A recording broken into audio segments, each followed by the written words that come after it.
Hello friends, welcome to my channel ಸಿಂಪಲಾಗಿ ಒಂದು ಅಡಿಗೆ. ಇವತ್ತು ನಾನು ಒಂದು ಬ್ರೇಕ್ಫಾಸ್ಟ್ ಮತ್ತು ಲಂಚ್ ಮೆನು ತೋರಿಸ್ಕೊಡ್ತಾ ಇದ್ದೀನಿ. ಬೆಳಗ್ಗೆನೇ ಬ್ರೇಕ್ಫಾಸ್ಟ್ಗೆ ಇಡ್ಲಿ ಮಾಡೋಣ ಅಂತ ಹೇಳಿ ಈ ಥರ ಚಟ್ನಿಗೆ ರೆಡಿ ಮಾಡ್ಕೊಳ್ತಾ ಇದ್ದೆ. ಹಸಿಕಾಯಿ ಮತ್ತು ಒಂದು 4-5 ಹಸಿಮೆಣಸಿನ್ಕಾಯಿ, ಸ್ವಲ್ಪ ಒಂದು 4-5 ಹೆಸಲಷ್ಟು ಬೆಳ್ಳುಳ್ಳಿ, 1 ಪೀಸ್ ಈರುಳ್ಳಿ, ಸ್ವಲ್ಪ ಶುಂಠಿ, ಸ್ವಲ್ಪ ಕೊತ್ತಂಬರಿ ಸೊಪ್ಪು ಹಾಕ್ಕೊಂಡು ಮಿಕ್ಸಿನ ಅಂದರೆ ಒಂದು ರೌಂಡ್ ತಿರುಗಿಸ್ಕೋಬೇಕು. ಒಂದು ರೌಂಡ್ ಮಿಕ್ಸಿ ಮಾಡ್ಕೊಂಡಾದ್ಮೇಲೆ ಈ ಥರ ತರಿ ಇರುತ್ತೆ. ಇವಾಗ ನಾನು ಕಡಲೆ ಚಟ್ನಿ ಮಾಡ್ತಾ ಇರೋದ್ರಿಂದ 1 ಕಪ್ನಷ್ಟು ಕಡಲೆ ಹಾಕ್ಕೊಳ್ತಾ ಇದ್ದೀನಿ. ರುಚಿಗೆ ತಕ್ಕನಷ್ಟು ಉಪ್ಪು ಹಾಕ್ಕೊಂಡು ಇವಾಗ ಸ್ವಲ್ಪ ನಿಂಬೆಹಣ್ಣು ಸ್ಕ್ವೀಸ್ ಮಾಡ್ಕೊಳ್ತಾ ಇದ್ದೀನಿ. ಹೋಟೆಲ್ಸಲ್ಲೆಲ್ಲ ಯಾರೂ ಹುಣಸೆಹಣ್ಣು ಬಳಸೋದಿಲ್ಲ, ನಿಂಬೆಹಣ್ಣು ಬಳಸ್ತಾರೆ. ಸೊ ಅದಕ್ಕೆ ಟೇಸ್ಟ್ ತುಂಬ ಚೆನ್ನಾಗಿರುತ್ತೆ ಚಟ್ನಿದು. ನಾನೊಂದು 4-5 ಡ್ರಾಪ್ ನಿಂಬೆಹಣ್ಣು ರಸ ಹಾಕ್ಕೊಳ್ತಾ ಇದ್ದೀನಿ.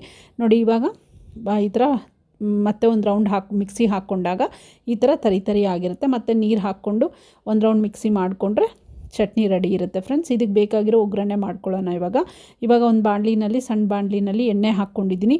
ಎಣ್ಣೆಗೆ ಸ್ವಲ್ಪ ಚಿಟಪಟ ಅನ್ನೋ ಥರ ಸಾಸಿವೆ ಚಿಟಪಟ ಅಂತ ಇದ್ದಂಗೆ ಸ್ವಲ್ಪ ಉದ್ದಿನಬೇಳೆ ಹಾಕ್ಕೊಂಡು ಕರ್ಬೇವಿನ ಸೊಪ್ಪು ಹುಡುಕ್ತಾ ಇದ್ದೀನಿ. ಬೆಳಗ್ಗೆ ಆಫೀಸ್ಗೆ ಹೋಗೋ ದಡಬಡ ಅಂತ ಇರುತ್ತಲ್ವ, ಬ್ಯುಸಿ ಇರುತ್ತಲ್ಲ, ಸೊ ಆ ವಿಡಿಯೋನೂ ಇದಾಗ್ಬಿಟ್ಟಿದೆ. ಇದರಲ್ಲಿ ಒಂದಷ್ಟು ಕರ್ಬೇವಿನ ಸೊಪ್ಪು ಹಾಕ್ಕೊಂಡು ಹಿಂಗೆ ಹಾಕ್ಕೊಳ್ತಾ ಇದ್ದೀನಿ.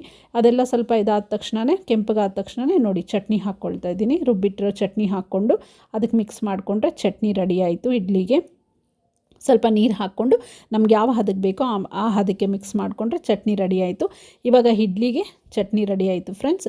ಇವಾಗ ಮಧ್ಯಾಹ್ನದ ಲಂಚ್ ಮೆನು ಈಸಿಯಾಗಿರಬೇಕು ಮತ್ತು ಬೇಗನೂ ಆಗಬೇಕು. ಆಫೀಸ್ಗೆ ಹೋಗೋದ್ರಿಂದ ಆ ರೀತಿ ನೋಡ್ಕೊಂಡು ಮಾಡ್ಕೋಬೇಕು. ಅವತ್ತು ನಾನು ಮನೇಲೇ ಇದ್ದಿದ್ದರಿಂದ ಲಂಚ್ ಮೆನು ಸ್ವಲ್ಪ ಲೇಟಾಗಿ ರೆಡಿ ಮಾಡಿಕೊಂಡೆ. ಏನಿಲ್ಲ, ಸಿಂಪಲ್ ಲಂಚು. ವೆಜ್ಜಲ್ಲಿ ಏನಾದರೂ ಮಾಡಬೇಕಲ್ವ.